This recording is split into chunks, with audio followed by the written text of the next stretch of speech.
Burak Durgun YouTube kanalının güzide takipçileri. Hepinizi Roma'dan sevgi ve saygıyla selamlıyorum. Umarım iyisinizdir, keyifler yerindedir, sağlığınız yerindedir, uykunuzu almışsınızdır. Ben maalesef birazcık az uyudum. Çünkü Floransa'ya gidiyorum. Şu an Roma'nın Termini bölgesindeyim. Tren istasyonuna geldim. Tren ile Floransa'ya gideceğim ve bu videoda dolu dolu Floransa'yı gezeceğiz, göreceğiz, öğreneceğiz, tarihinden bahsedeceğiz, yemeklerini yiyeceğiz, belki insanlarıyla tanışacağız. Rönesans'ın doğduğu yere gidiyoruz arkadaşlar, kalbine gidiyoruz. Heyecanlıyım, bakalım güzel bir rota çıkarmıştım İtalya'da. Roma'dan sonraki ikinci durağım Floransa olacak. Umarım keyifli bir video olur, güzel bir video olur. Hazır videonun başındayken emeklerimin karşılığı olarak videoyu beğenirseniz, yorum atarsanız ve kanalıma abone olursanız çok sevinirim. Bunlar çok önemli ve ücretsiz olan şeyler.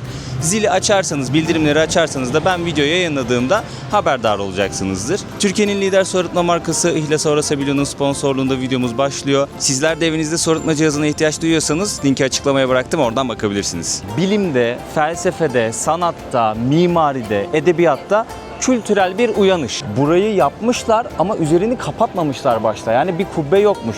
Söylendiğinden çok daha lezzetli bu arada. Yani gerçekten lokum yiyorsunuz. Benim adım Michelangelo'ysa ben Ömer Mer'den bu Davut'u yaparım demiş ve yapmış. Böyle de büyük bir sanatçı Michelangelo.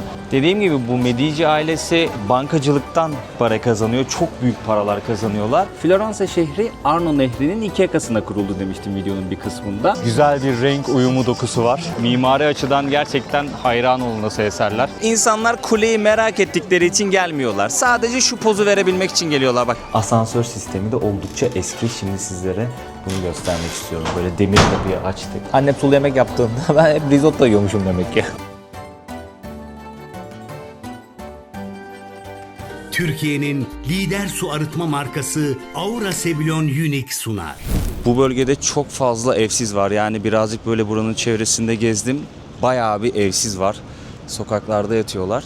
Hemen Termini'nin önüne, yani tren istasyonunun önüne zırhlı bir araç çekmişler. Askerler de bu bölgede dolaşıyor. Yani birazcık tekinsiz bir bölge anladığım kadarıyla. Ya da tren istasyonu diye bu kadar güvenlik önlemi alıyorlar. Burada haritadan da bakarsanız görürsünüz, ortak bir alan var. Genelde kafe, restoranlar vesaireler var bu alanda. Hemen şuradan treninizin geliş saatine göre hangi perona yanaşacağını görebilirsiniz. Burada farklı tren şirketleri var sanırım. Ben Italo'dan aldım arkadaşlar biletimi. Bakın burada böyle bir şey var. Bilet alabileceğiniz nokta var.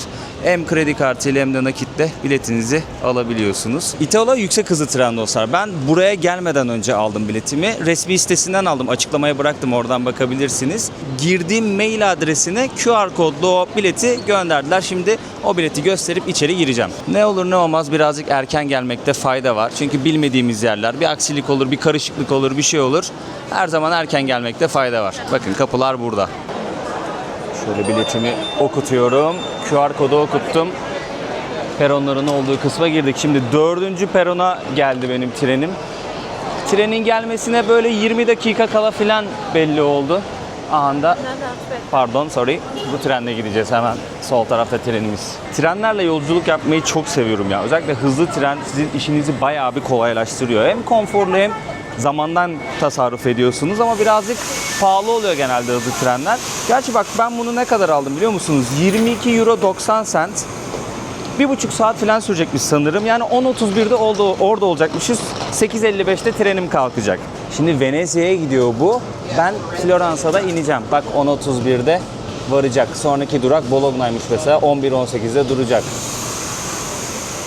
25 numara nerede? Hemen onu da bulduk mu? Çantamızı da yerleştirdik mi şu üst kısımlara, tamamdır. Bileti alacağımız web sitesi bu dostlar. Bileti alırken koltuk da seçebiliyorsunuz. Ben hemen pencere kenarı seçtim. Şöyle manzarayı izleye gideceğim. Çantamı da dediğim gibi yukarı koydum. Hemen şöyle göz ucuyla çantamı da kontrol edeceğim. Güvenlidir diye düşünüyorum. Bir şey olmaz diye düşünüyorum.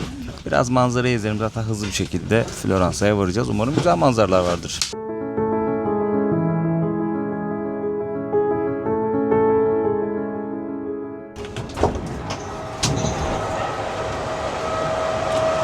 Dostlar 20 dakika rötarlı da olsa Floransa'ya ulaştık. Raylarda sanırım böyle bir problem gibi bir şey oldu ya da diğer trenle, Trenitalia diye bir şey var. O yavaş trenmiş, Italo hızlı trenmiş. Onunla ilgili bir şey oldu, o yüzden 20 dakika rötarlı geldik ama güzel bir saatle indik dostlar. Şu an saat 10.52. Trenitalia hemen karşıda bakın. 2 katlı. Floransa tren istasyonu merkeze çok yakın. Yürüyerek gidebiliyorsunuz. Ben şimdi otelime kadar yürüyeceğim. Zaten tam merkezde kalıyorum. Kaldığım yeri göstereyim. Yürüyüş yolunu da sizlere göstermek istiyorum. Sonrasında artık Floransa'yı keşfetmeye başlayacağız. Şu karşısı hemen tren istasyonu. Onun önünden tramvay geçiyor. Buradan karşıya geçmem gerekiyor şimdi. Kırmızıda geçiyorlar ha. Bak kimsenin umurunda değil ha. Çarpacak araba geliyor. Burada elektrik direği var. Onun gölgesine sığındım. İnanılmaz yakıyor güneş. Böyle bir sıcak olamaz ya. Roma sıcaktı. Burası da aynı şekilde sıcak. Perişan edecek bizi herhalde burası da. Gerçekten yazın gelirken bir 8-10 kere düşünün.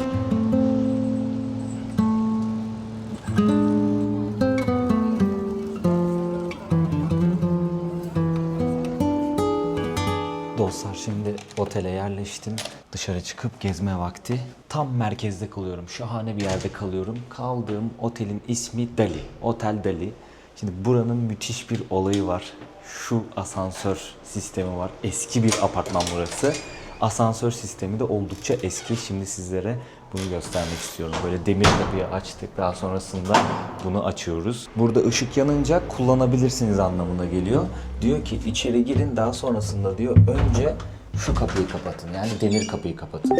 Böyle kapıyı kapatıyoruz. Daha sonrasında bunu da kapatıyoruz.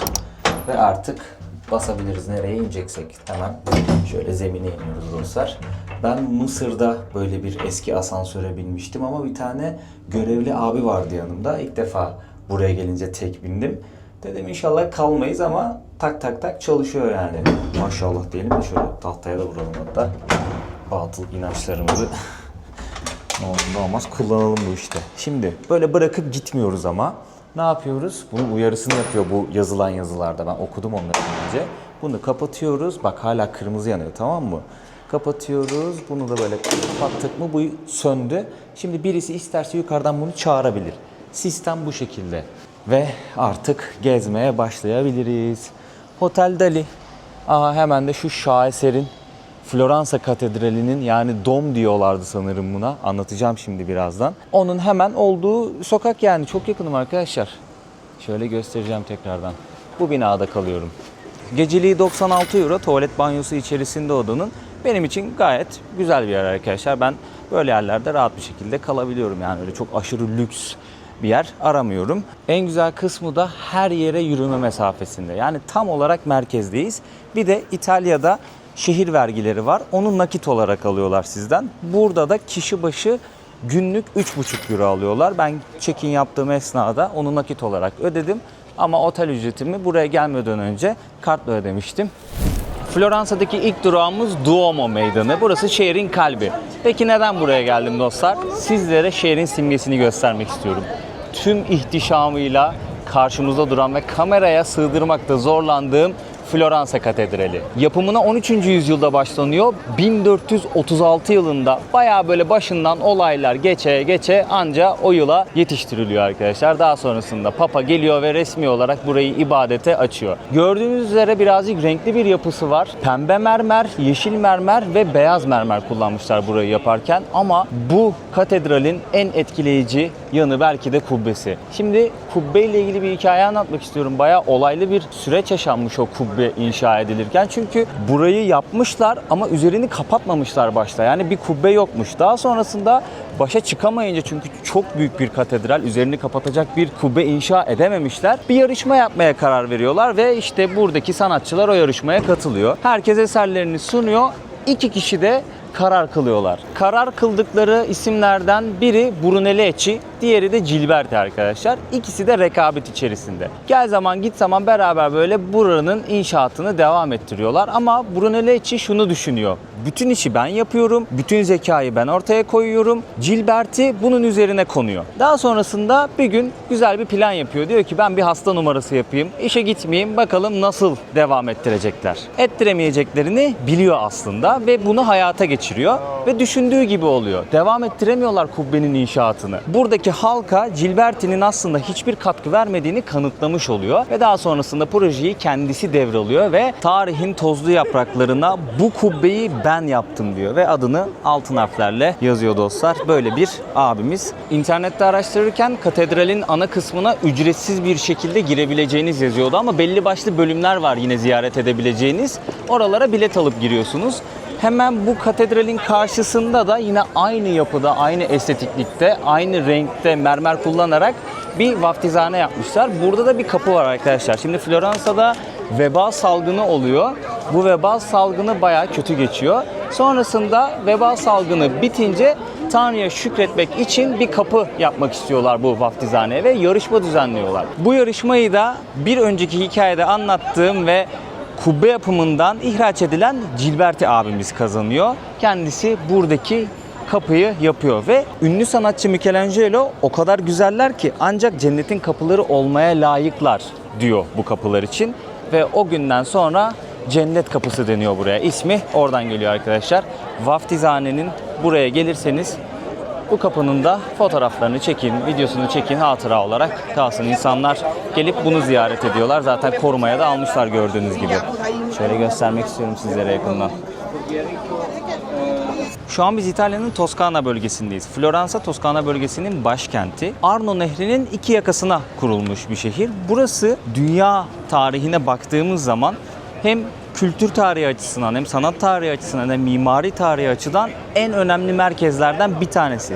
Bunun sebebi de tahmin edebileceğiniz üzere Rönesans arkadaşlar. Rönesans'ın doğduğu yerdeyiz yani 14. yüzyılda Rönesans akımı başlıyor. 17. yüzyıla kadar sürüyordu sanırım. Bütün Avrupa'ya ve belki de dünyaya kadar açılıyor bu Rönesans dalgası. Şöyle söylesek yanlış olmaz sanırım. Bilimde, felsefede, sanatta, mimaride, edebiyatta kültürel bir uyanış. Rönesans'ı bu şekilde tanımlayabiliriz. Tabii o zamanlar tahmin edebileceğiniz üzere kilisenin bir otoritesi var, bir baskısı var. Artık yeter diyorlar ve yeni fikirlere, özgür düşünceye alan açıyorlar ve tarihte yepyeni bir sayfa açılıyor dostlar. Bugün bizler de şanslıyız ki o dönemde yapılan güzide eserleri gelip ziyaret etme şansına sahibiz. Umarım buralara gelip görmek isteyen kim varsa bunu gerçekleştirir. Şu an yine şehrin böyle kalbi diyebileceğim ana meydanlarından birindeyim. Signoria Meydanı'ndayım. Şöyle sizlere etrafı göstermek istiyorum. Burası geniş bir meydan. Karşımda buranın belediye binası var. Şöyle yine ekrana sığmayan gayet güzel mimaride bir bina. Aynı zamanda bir saray burası. Vecchio muydu? Öyle telaffuz ediliyordu sanırım bu sarayın ve belediye binasının ismi.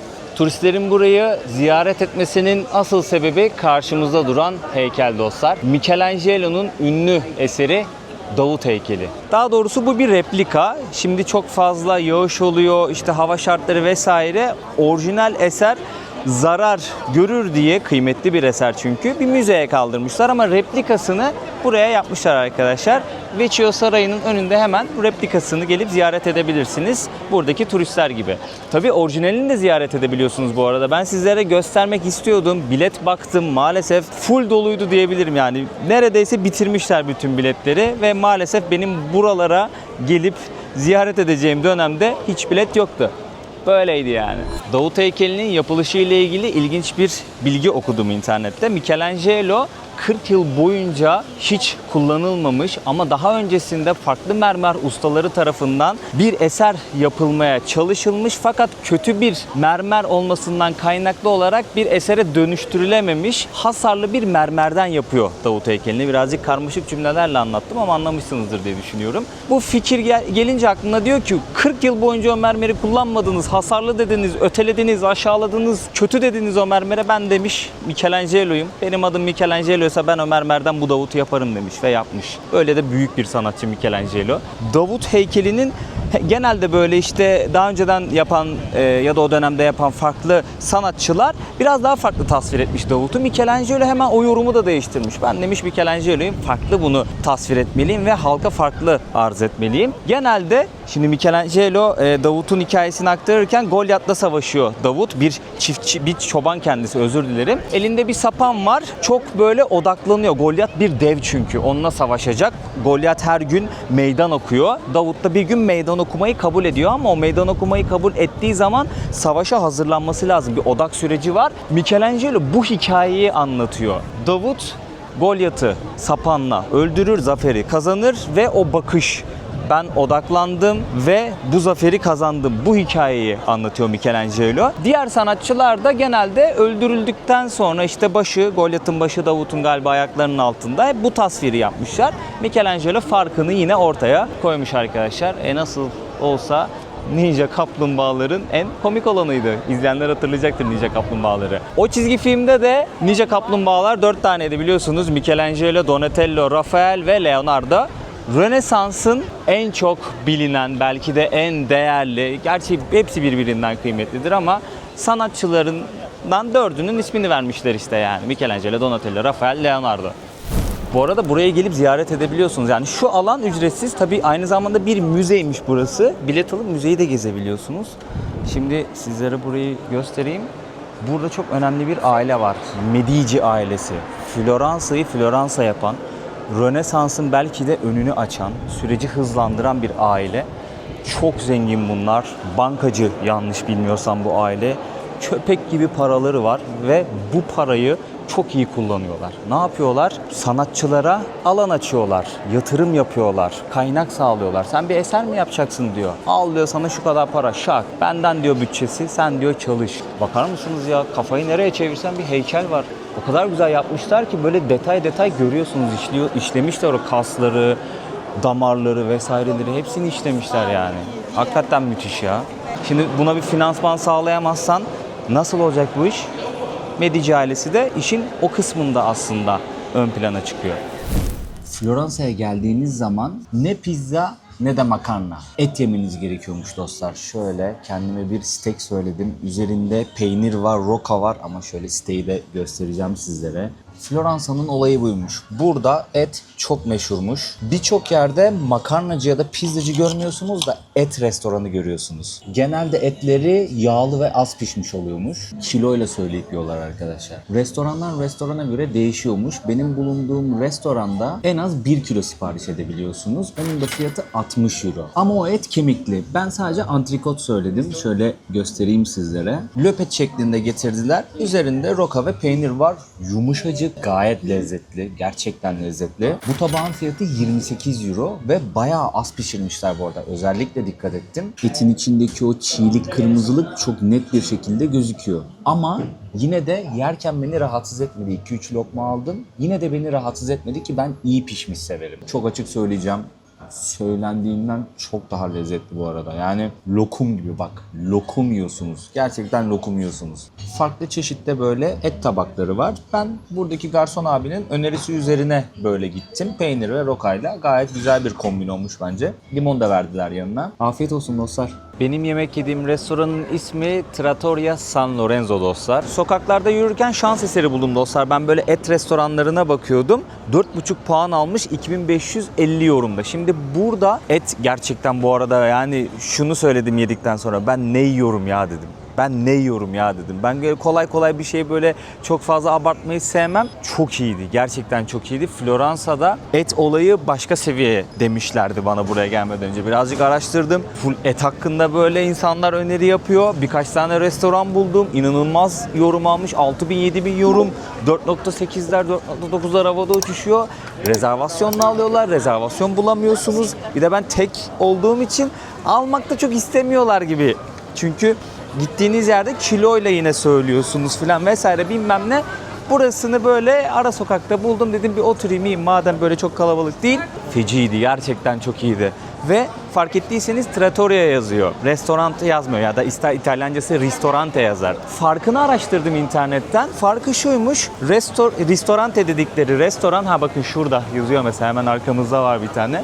Ristorante dediği biraz daha böyle yüksek fiyatlı oluyormuş. Daha böyle resmi oluyormuş. Ötekisi de daha böyle aile işletmeleri ya da biraz daha salaş yerler oluyormuş ve fiyatlar bir tık daha makul oluyormuş internette dediğine göre. Bu arada siz restoranlarda masaya oturduğunuzda hemen çatal, bıçak ve ekmek koyuyorlar önünüze. Onun bir ücreti var. Burada mesela 3 euroydu. Ekmeğin yanına abi zeytinyağı koydu ve bir tabak getirdi. Dedi ki zeytinyağını dedi dök tabağa, ekmek ban dedi. Burada hep dikkat ettim ben, ekmekler biraz sert oluyordu. Ama hiçbir yerde bana zeytinyağı vermediler öyle. Belki de istemem gerekiyordu, bilmiyorum. Abinin önerisini yaptım ben, zeytinyağı döküp ekmek bandım. Müthiş, bak gerçekten müthiş yani. Acayip lezzetliydi. Abiye de teşekkür ediyorum. Çok güzel bir öneri yapmıştı. Şimdi karnımız da doydu, neşemiz de yerinde. Aldık proteini, bir enerjiyi, devam ediyoruz. Davut heykeline zıt tarafta meydandaki önemli heykellerden bir tanesi bulunuyor arkadaşlar. Neptün heykeli. 1559 yılına götüreceğim sizleri şimdi. Floransa Dükü 1. Cosmico de Medici. Floransa'nın Akdeniz'deki hakimiyetini, denizlerdeki hakimiyetini kutlamak için ve şehre temiz su getirilmesini kutlamak için bir heykel istiyor. Bir yarışma düzenliyor. Bu yarışmayı Bartolomeo Amenati kazanıyor. Adı biraz zor telaffuz ediliyor abimizin. Ve denizlerdeki hakimiyeti simgelesin diye Neptün heykeli yapıyor. Neptün de deniz tanrısı arkadaşlar. Ve Neptün heykelinin yüzünü Dük'ün yüzü olarak yapıyor. Yani Dük denizlerdeki tanrı, hakim o gibisinden böyle bir mantık yürütmüş. Bu şekilde bir heykel yapıyor. Lakin büyük ihtimalle kankisi diye düşünüyorum, Michelangelo eleştiriyor. Amanati diyor, bir şey diyor. Uşağım diyor, sen diyor ne ettin diyor, çok kötü yapmışsın diyor. Hiç beğenmiyor Michelangelo ve halk eleştiriyor bu heykeli. Böyle de bir olumsuz eleştiri almış abimiz. Yani Michelangelo biraz ayıp etmiş olabilir. Gayet güzel bir heykel gibi duruyor. Böyle ihtişamlı falan yapıyorlar burada heykelleri. Fark etmişsinizdir belki, hep iri kaslı falan. Kadınlar da erkekler de böyle bayağı hatları belirgin, ihtişamlı, detaylar falan muhteşem. Şimdi sırada Galleria degli Uffizi var. Yani Uffizi Sanat Galerisi var arkadaşlar. Burası Medici ailesinin sanat koleksiyonunu sergiledikleri yer. Bu ailenin sanat koleksiyonu burada. Koleksiyon burada sergilenmeye başlayınca dünyanın en önemli ve en eski sanat koleksiyonu burada olmuş ve bugün bizler gelip burayı ziyaret edebiliyoruz. Şu an aslında biz o galeriyanın içerisindeyiz. Yani o avlusundayız diyeyim. İçeriye girip bilet alıp ziyaret de edebiliyorsunuz. Ücretlerini bilmiyorum, şimdi ileride belki bilgilendirici bir not varsa ücretleri de sizlere takdim ederim. Her ayın ilk pazar günü sanırım ücretsiz burayı ziyaret etmek. Eğer o tarihler arasında gelecekseniz bir o bilgiye de bir bakın. Eğer doğruysa ücret ödemeden buraya girmiş olursunuz. Şimdi bu aile Rönesans'a yön verdi dedim. Kaynaklarını, bütçesini sanatçılara aktardı dedim. Onlardan bir tanesini Leonardo da Vinci arkadaşlar. Bakın burada böyle bir anıtı var. Çok da güzel yapmışlar. Galerinin bu kısmı gerçekten çok güzel. Nehre açılıyor. Tam böyle fotoğraflık. 19 euroya da bilet var, 25 euroya da bilet var, 43'e de var, 20'ye de var, 58'e de var, 40'a da var. Yani galerinin artık hangi bölümünü ziyaret edecekseniz ona göre sanırım belli başlı bilet politikaları, fiyat politikaları belirlemişler. Yani ilgisi olan mutlaka vardır. Burayı keyifle gezmiş olan da vardır bu arada. Yorumlarda içeriği bize anlatırsa çok sevinirim. Abimizin arabasına baksanıza, çok tatlıymış ha. Getirmiş paletlerini, şeylerini. Burada şimdi resim yapacak. Bak burada başka bir abimiz var. Resim yapmaya başlamış bile.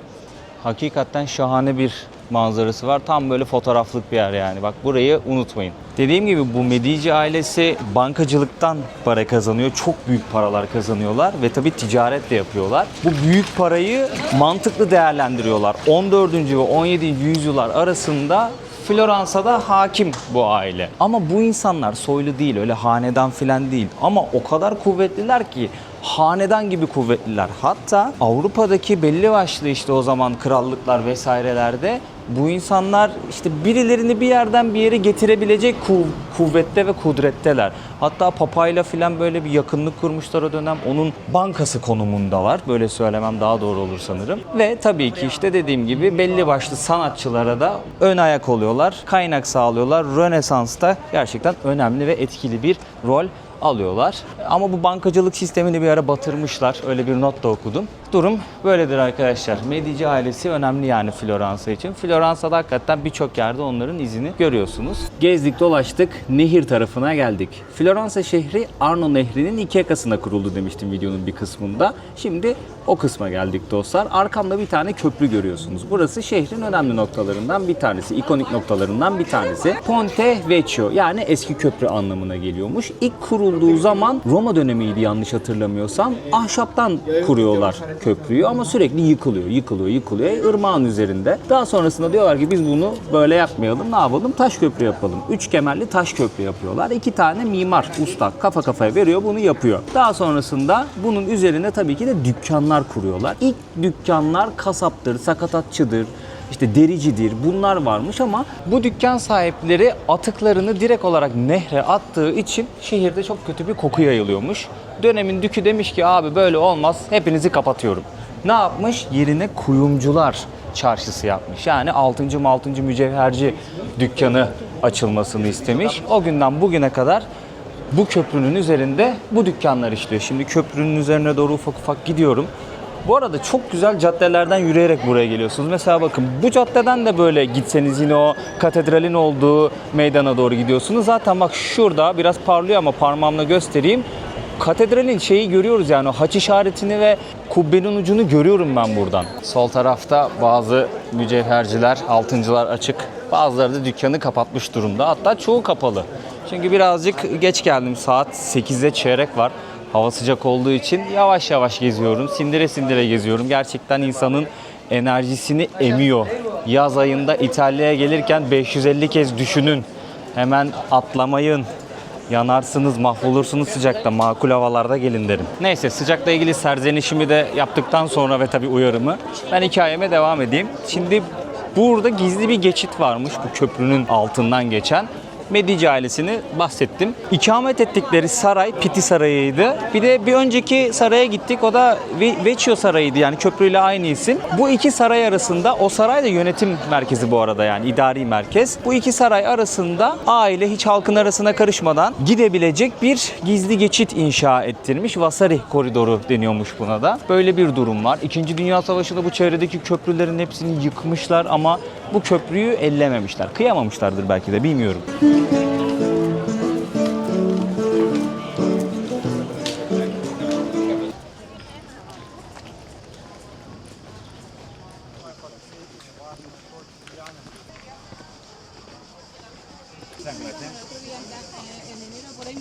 Güneş aşağı yukarı yarım saate batacak.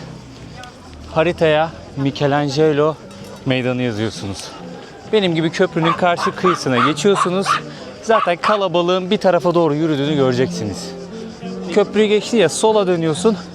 Kalabalığı takip ediyorsun. Herkes buraya geliyor. Baksana kalabalığa. Bakar mısın şu kalabalığa? Ey maşallah bu ne be? Bu kadar kalabalık olacağını düşünmemiştim. Şimdi dürüst oluyorum burada. Müzik yapıyorlar. Evet karşımızda Floransa. Şöyle sizlere manzarayı göstermek istiyorum. Harbiden güzel görünüyor şimdi. Yalan yok. Gerçekten güzel bir renk uyumu dokusu var.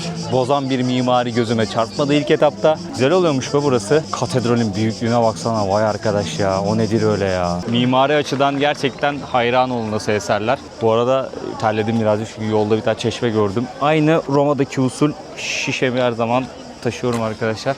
Ama burada şöyle bir sıkıntı var. Çok az çeşme var ve çeşmelerden sıcak su akıyor. Roma'daki gibi serin su, buz gibi su akmıyor. Öyle bir sıkıntısı var buranın. Ve çok az çeşme var. Bulana kadar böyle çatlıyorsunuz yani. Onu çözmesi lazım Medici ailesi. Hala yaşıyordur kuvvetle muhtemelen. Tabii ki de yaşıyordur da. Onu çöz yani bir zahmet Medici. Canımızı sıkma bizim ya.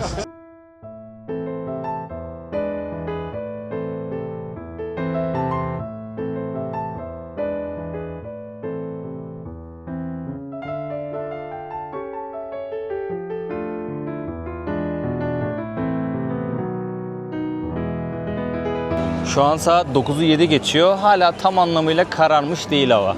Gayet güzel oluyor böyle yani. Dolu dolu günü yaşıyorsunuz arkadaşlar. Burada atlı karınca var. Çocuklar atlı karıncaya biniyorlar. Bağımsızlık Meydanı'ndayız. Piazza del Repubblica. Burada bir tane Güzel bir kemer var. Binayı böyle bağlamışlar. Gayet güzel görünüyor. Etrafımızda restoranlar var. Çeşitli alışveriş yapabileceğiniz mağazalar var. Bir tane de canlı müzik yapan bir restoran var köşede. İspanya serimi izlemeyen varsa mutlaka izlesin. Gerçekten güzel bir seri olduğunu düşünüyorum. Ben bilgilendirici bir seri olduğunu düşünüyorum. İspanya'da da ben Nisan ortasında oradaydım. Hatırlayanlar vardır videoyu izlediyse. Geç kararıyordu hava ve İspanyollar çok geç akşam yemeği yiyor. İtalyanlar da öyle gerçi. Bayağı geçiyorlar akşam yemeğini burada. Mutlaka rezervasyonu unutmuyorsunuz ama böyle güzel bir restorana gidecekseniz rezervasyonsuz problem yaşayabilirsiniz. Onu söyleyeyim arkadaşlar. İlla ki bulursunuz ama bu hani yüksek puanlılardan falan bahsediyorum ben. Şu ana kadarki İtalya videoları hakkında ne düşünüyorsunuz? Roma'yı nasıl buldunuz? Videolar nasıldı? Floransa'yı nasıl buldunuz? Video nasıl? Merak ediyorum. Yorum atarsanız çok mutlu olurum. Çok büyük destek oluyor bana. Ücretsiz yorum atmak arkadaşlar. Videoyu beğenmek ücretsiz. Kanalıma abone olmak ücretsiz. Bunlar YouTube'un bizden istediği şeyler. O yüzden söylüyorum ben. Kanalda iyi etkileşim yaptığı için kanalımız büyüyor. Döndük dolaştık geldik yine buraya. Nasıl devasa görünüyor ama yukarıdan bile. Yani şu atlı araba, at arabası mevzusunu hiç sevmiyorum ya. Ya tamam nostalji bir şey diyorsunuz da yazık günah ya şimdi. Bu da gerek kalmadı ki böyle bir nostaljiye, hayvana eziyet etmeye hiç gerek kalmadı ki yani. Bu at mı ya? Diyeceğim de biraz iriymiş lan. Çok da değilmiş ama zayıf da değil yani. Bunun maşallah var ama yine de hayvan takılsa kendi halinde. Beni niye çekiyor hayvan? İstediğim saatte gelemedim ama Mercado Central'e geldim. Burayı göstermek istiyorum sizlere. Gökyüzündeki o renk değişimini görebiliyorsunuzdur diye düşünüyorum kameradan. Umarım açık bir yerler vardır. Buraya en azından göstereyim sizlere. Erken gelmeyi planlıyordum. Ne yazık ki gelemedim. Mercado Central'e mutlaka geliyorsunuz. Hemen onun olduğu sokakta zaten derici dükkanları var. Bir sürü bir şeyler satıyorlar. Dericiler çarşısı olarak geçiyor. Üst katı mı açık galiba ya? Bir gidelim üst katına bakalım. Bu kısım kapanmış. Şöyle içeriği göstereyim sizlere. Geç kaldık. Bayağı geç kaldık. Ama Google haritalarda açık diye yazıyordu ya. Ben ondan birazcık böyle şey yaptım. Tarihi yerleri, önemli yerleri önce göstereyim istedim sizlere. Bir de burası biraz terste kalıyordu. O yüzden böyle oldu. Il Mercado Centrale Firenze. İsmi budur. Aa güzel, yemekçiler kısmı açık. Oo bayağı da açık yani. Etlere bak. O kadar güzel kokuyor ki inanamazsınız ya. O kadar güzel kokuyor ki. Bak kilogram fiyatları yazıyor. Hayvanın farklı bölgeleri, sığır eti. Sığır eti dostlar. O kadar güzel kokuyor ki büyük ihtimalle siz buradan seçiyorsunuz. Burada böyle farklı yemekler de var. Göstereyim sizlere. Buradan hemen seçtiğinizi pişiriyor. Bak müthiş müthiş. Fiyat olarak daha uygundur bu. Birer tane örnek hamburger yapmışlar ve fiyatlarını yazmışlar. Bilgi olması açısından gösteriyorum sizlere. Aşağısı bildiğiniz market, yukarısı yemek kısmı. Mercado'nun içi çok sıcaktı, bayağı sıcaktı. Buraya geldiğimden beri hiç risotto denemediğimi fark ettim. Orada da risotto bulamadım. O yüzden sokaklara çıktım. Kendime bir tane restoran buldum. Şöyle göstermek istiyorum. Pirinç, Fiorentina usulü yazıyordu menüde. Fiorentina usulü risotto. Bezelye var, et var, pirinç var. Böyle domates sosuyla harmanlamışlar. Masaya oturur oturmaz şöyle bir zeytinyağı ve geldi. Balzamik sos geldi. Hemen ekmek geldi. Bu ekmekten ücret alıyorlar bu arada. Ve parmesan sosu geldi. Bir tane de tabak getiriyorlar. Ufak tabak getiriyorlar şöyle. Siz zeytinyağı, işte balzamik sosunu, parmesanı karıştırıyorsunuz. Daha sonrasında ekmek bana yiyorsunuz. Kuber ücreti gibi düşünebilirsin yani bunu. 2-3 euro falan oluyor. Deneyelim bakalım, afiyet olsun. Bu yemeğin kötü olma ihtimali yok bence. Çünkü İzmir'e döndüğümde annem atıyorum bezelye, kıymalı bezelye yemeği yapıyor. Yanına pilav yapıyor. Ben ikisini karıştırıyorum. Benim tabak zaten böyle oluyor. Annem sulu yemek yaptığında ben hep risotto yiyormuşum demek ki. Bayağı iyi. Kötü olma ihtimali yok. Et lezzetli. Ben bezelye çok severim.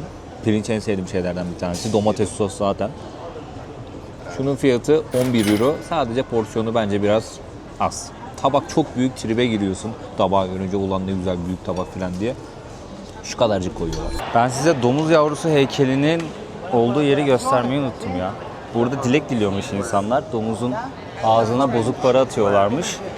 para düşüyor, tamam mı, buradan? Eğer mazgalın içine girerse dileğin kabul oluyormuş. Girmezse geçmiş olsun. Böyle bir olayı varmış bunun.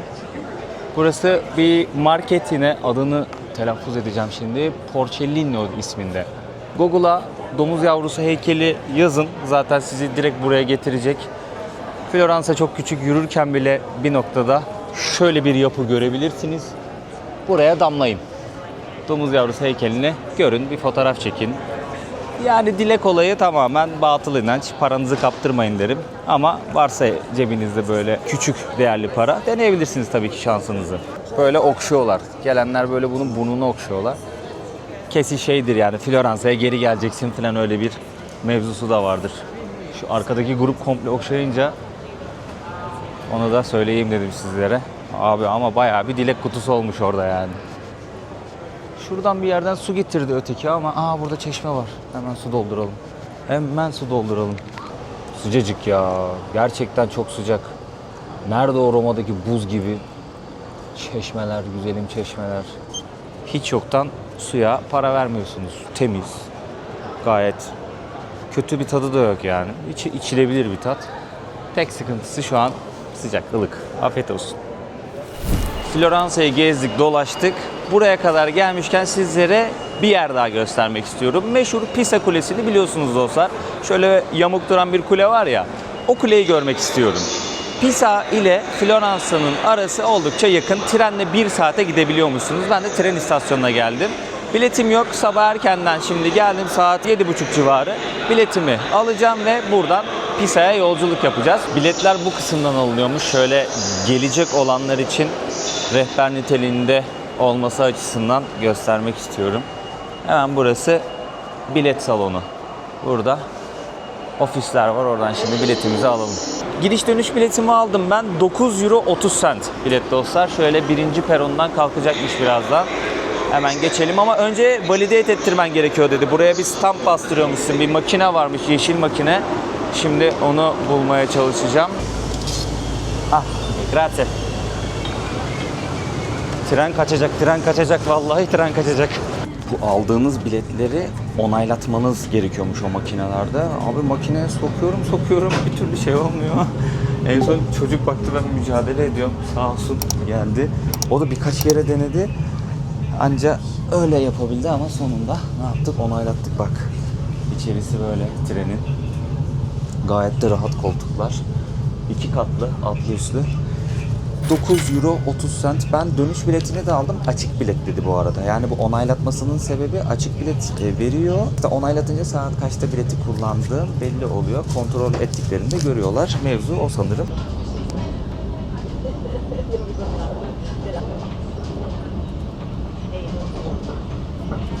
Evet dostlar, 1 saat 10 dakikalık yolculuğumuzun ardından nereye geldik? Pisa Kulesi'ne geldik. Aha da yamuk kule. Rahat bir yolculuktu, güzel bir yolculuktu. 1 saat 10 dakika sürdü. Tren istasyonundan Pisa Kulesi'nin olduğu yere kadar 20 dakikada yürüdüm. Çok güzel yerlerden geçtik. Geldik. Pisa Kulesi'nde buraya kadar gelmişken görmek istedim dostlar. Şahsi fikrim, insanlar kuleyi merak ettikleri için gelmiyorlar. Sadece şu pozu verebilmek için geliyorlar. Bak görüyorsunuz değil mi? Kuleyi böyle tutar gibi yapıyorlar. Çünkü yamuk duruyor harbiden kule. Onu tutar gibi yapıyorlar. Bunu sosyal medyalarında paylaşıyorlar. Pisa'ya geldim mi geldim. Kanıtla bakayım nasıl gittin. Bak kuleyi tutuyorum. Olay bundan ibaret yani. Tamamen bir şey çılgınlığı, fotoğraf çılgınlığından ibaret. Birçok yer tadilatta ama ya. Yani İtalya'ya geldiğimden beri böyle önemli yapılar, belki çok uzun yıllar sürüyordur bilmiyorum yani. Tadilatta. Bak pozlara bak. Yani var ya, çok ilginç ya. Özellikle bu Asyalılar fotoğraf konusunda çok takıntılılar. Bak inanılmaz, yüzlerce, binlerce fotoğraf çekiyorlar aynı yerden ve değişik pozlar. Onların sosyal medya kültürü de çok farklı. Böyle bir alan, gayet güzel bir alan bu arada. Çok geniş bir alan. Tabii farklı yapılar da var. Sadece Pisa Kulesi yok ama bütün ilgi Pisa Kulesi'nde. Şöyle sizlere göstermek istiyorum. Şu an bulunduğumuz bu meydanın ismi Mucizeler Meydanı. Burayı ücretsiz bir şekilde ziyaret edebiliyorsunuz. Ama Pisa Kulesi'nin en üst katına, yani çanların bulunduğu kısma çıkmak istiyorsanız 20 euro ücret ödemeniz gerekiyor bilete. O bileti aldığınızda karşımızdaki Pisa Katedrali'ni de gezebiliyorsunuz. Ama burada vaftizhane var. Oraya ve burada bulunan bir mezarlığa daha girmek istiyorsanız 27 euroluk bileti almanız gerekiyor. 27 euroluk bileti alınca buradaki tüm yapılara, tarihi yapılara girebiliyorsunuz. Pisa Kulesi 56 metre uzunluğunda bir çan kulesi dostlar. Hemen şu karşımızda bulunan Pisa Katedrali'nden bağımsız olarak yapılan bir çan kulesi. Yuvarlak silindirik şeklinde böyle 8 kat saydım ben. Üst üste bindirilmiş. En üst katı dediğim gibi çan kulesi dostlar. Orayı ziyaret edebiliyorsunuz. 198 yıl sürmüş burayı yapmak. Araya savaşlar girmiş, zeminle ilgili problemler olmuş vesaire derken 198 yıl sonra Pisa Kulesi tamamlanmış. Şimdi aklımıza gelen en önemli şey, Pisa Kulesi neden yıkılmıyor? İnternetten direkt bulduğum yazıyı size okuyacağım. İnşaatçılar buranın 3. katına geldiklerinde temeldeki zayıflık sebebiyle birazcık böyle güney tarafa doğru yattığını fark etmişler kulenin. Ama daha sonrasında kulenin bu toplam ağırlık merkezinin iz düşümünü kendi dairesinin sınırları içerisinde tutmuşlar. Bundan mütevellit olarak kule yıkılmıyor arkadaşlar. Eğim de 5,5 derece civarındaymış bu arada. Abla sen biliyorsun be pozişini. Helal olsun sana be. Yani anlayacağınız Pisa Kulesi dengesini koruyor ve benim Pisa Kulem de dengesini koruyor. Kendime bir tane şöyle ufak biblosunu aldım. 2 euro bunun ücreti. Roma'da da, Floransa'da da, burada da genellikle böyle evler zaten çok eski ama balkonsuz. Yani tek tük balkon görüyorum dostlar. Mesela şu an bir tanesinin yanından geçiyoruz bak. Koca sokakta bir tek burada balkon var. Yani bazı yerlerde bazı evlerin böyle balkonlarının olduğunu görüyorsunuz ama çok büyük bir kısmı sadece pencere var. Hatta bazılarında pencere de yok. Çizim olarak pencere koymuşlar. Birkaç yerde gördüm onu. Dikkatimi çekti. Şaşırdım yani, fotoğrafını falan da çektim hatta.